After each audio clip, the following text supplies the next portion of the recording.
அதனால உலகத்தில் பல்வேறு பகுதிகளில் போய் நான் வாழும்போது கூட ஞாயிற்றுக்கிழமை கரெக்டாக கோயிலுக்கு கிளம்பிடுவேன். நான் ஒரு இடத்துல போய் படித்தேன் பாருங்க, தூர தேசத்தில் பனி, ஸ்னோ, அந்த அளவுக்கு ஸ்னோ, மூக்குலேருந்து சளி வந்தால் வெளியே வரதுக்குள்ள ஐஸ் ஆகிடும், அந்த அளவுக்கு ஸ்னோ, அவ்வளோ குளிர்.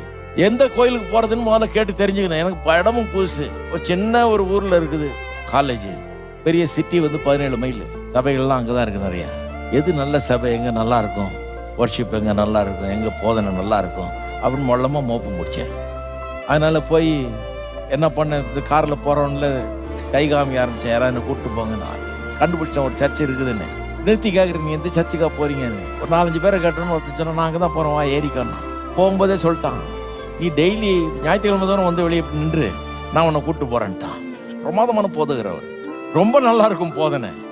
நானும் கரெக்டாக போயிடுறது 7 மணிக்கெல்லாம் விடிய காலமே எழுந்திரிச்சு கிளம்பி சட்டையை மாட்டிக்கிட்டு போத்திக்கிட்டு போய் உட்காந்துடுறது.